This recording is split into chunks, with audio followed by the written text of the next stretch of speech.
Hi everyone, Samille Taylor here. This is my workplace scan assignment number 4. So my project title is Decoding the Department of Education, a workshop series for professional certification at the secondary level. The overall objective of my project is to simplify the certification process for my faculty members. And while there are a plethora of stakeholders, the top 3 being the sponsor, Tim Mahoney, who is currently the Assistant Academic Dean, but will be taking on the role of Academic Dean starting next year. Another stakeholder being my target audience, which is the faculty who are certifying or recertifying for professional certification.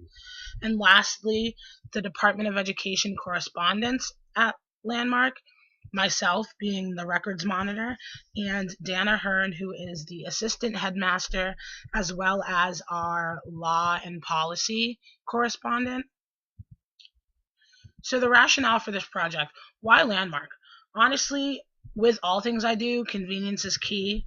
You know, most of us have full-time jobs and go to school full-time, which means we have little to zero free time.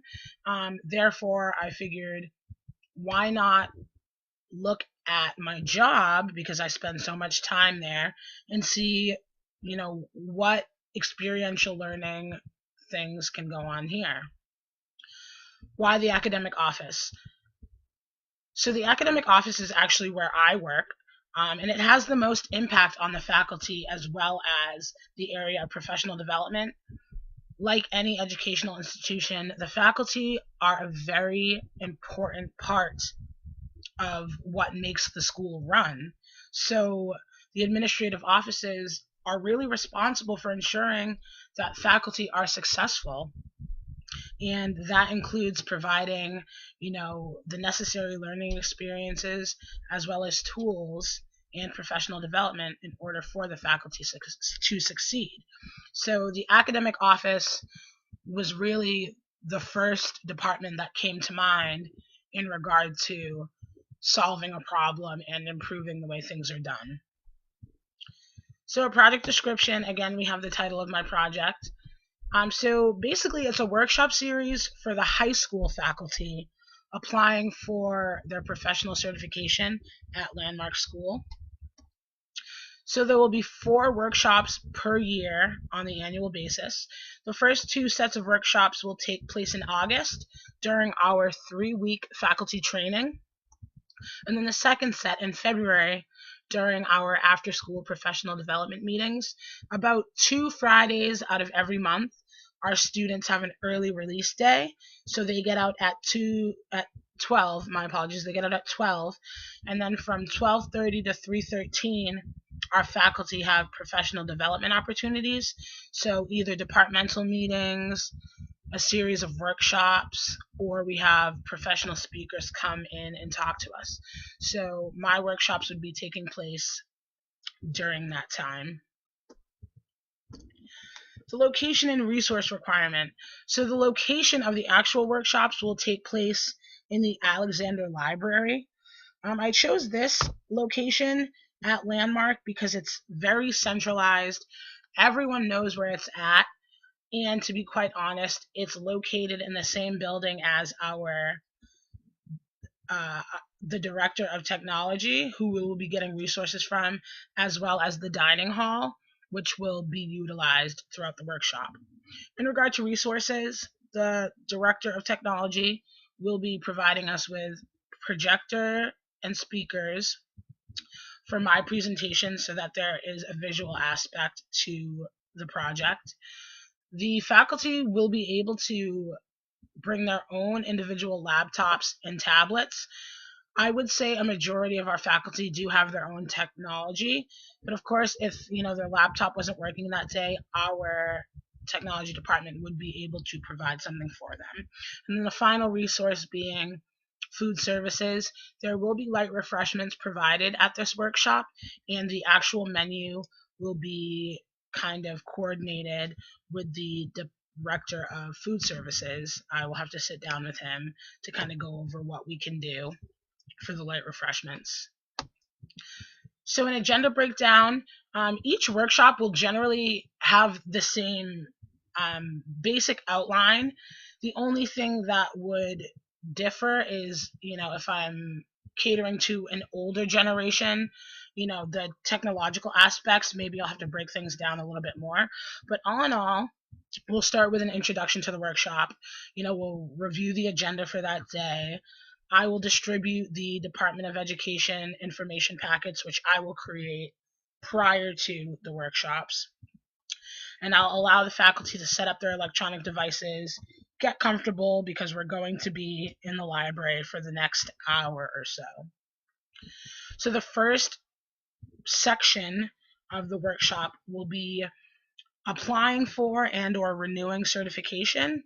So I will provide the faculty with a virtual tour of the Department of Education website, teach them how to navigate, where they need to go, which links they need to click on, because of course there are multiple levels of certification depending on where you work. So if you accidentally apply for your professional licensure at the elementary level, that would essentially be ineffective because, of course, you work at the high school level. And again, I'd provide a step-by-step tutorial on how to apply for and or renew your teaching certification. Then there'll be about a 10 to 15 minute break in which they can indulge in light refreshments in the foyer. And after the break, the second half of the workshop will be the actual professional development plan. Just to give you guys a brief overview, when you get your initial certification for teaching, it lasts for 5 years. Once that 5 years is up, you then apply for professional licensure.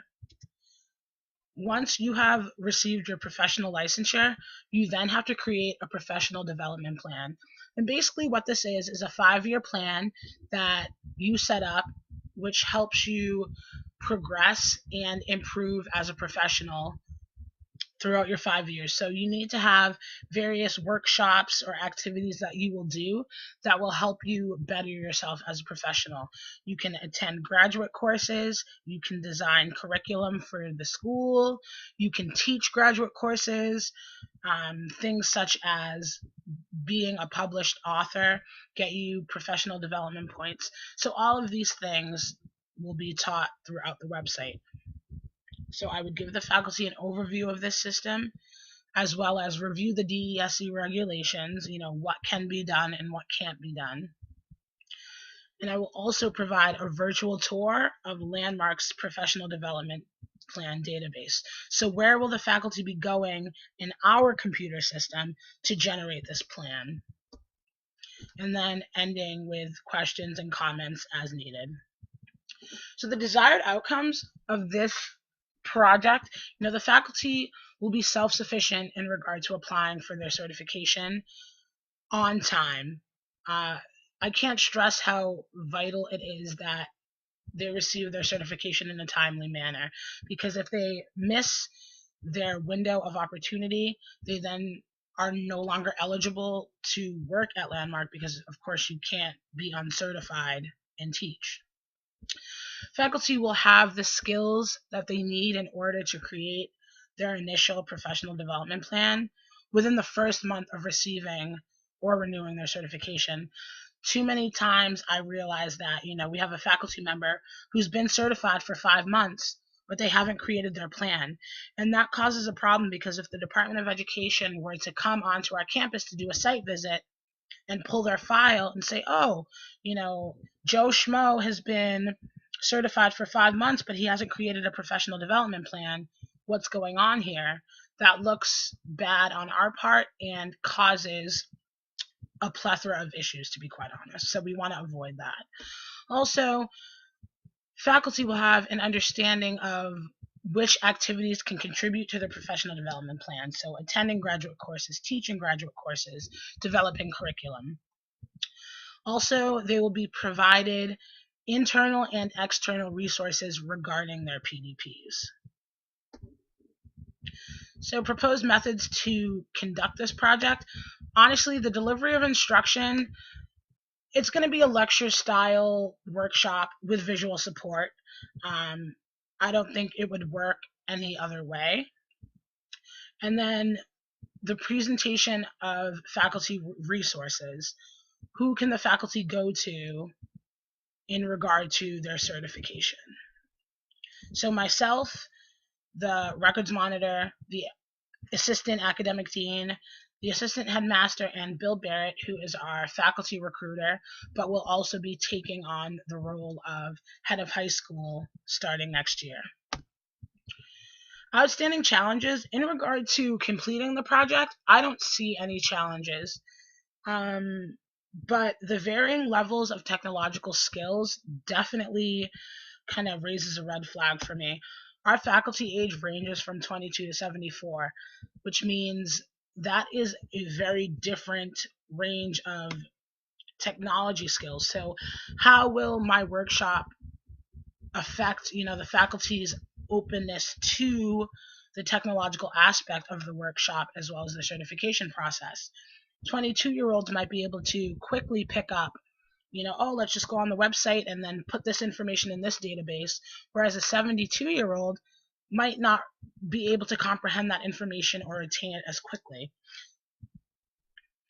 Also, faculty follow-up, ensuring that the faculty really are understanding what is required of them as a professional educator, that's kind of an outstanding challenge for me, because I feel like there might not be a concrete way to document that, but that's something that I'm currently working on with my sponsor. Evaluation of the final deliverables. So again, this is also something that I'm still in the process of finalizing. I want there to be a concrete assessment for this process, a way to document that the workshops are effective. So I have been talking to my sponsor, and I think having the faculty who participate in the workshops maybe fill out a survey to reflect on their effectiveness, what needs to be improved, what was really great, but if we tweak it just a little bit, it could be more effective. Things of that nature, because I want there, as stated, to be hard evidence that can be filed away so that we can see the progression of the workshops over time. Preliminary references, really just courses that I've taken. So the faculty, curriculum, and academic community course taught me that faculty and professional development needs are very important in regard to any educational institution. It's important to ensure that faculty are getting the developmental needs fulfilled. My How People Learn course helped me focus on which modalities I'd be focusing on in regard to presenting the information, so auditory and visual aids in my workshop, as well as cognitive overload. I don't want to make my faculty in the workshop shut down mentally, because the information that's being presented can be difficult to understand if you don't spend 40 hours a week with it like I do. So presenting this information in a way that is accessible and understandable to them is very important. And of course, my assessment in higher education class, which I'm currently taking right now, is helping me find out which ways are best to assess the workshops as well as my desired outcomes versus my actual outcomes. So that's really where I'm at with this process in regards to completing this process and my workplace scan. If you guys have any questions, feel free to email me, and I would be happy to answer them. Thank you.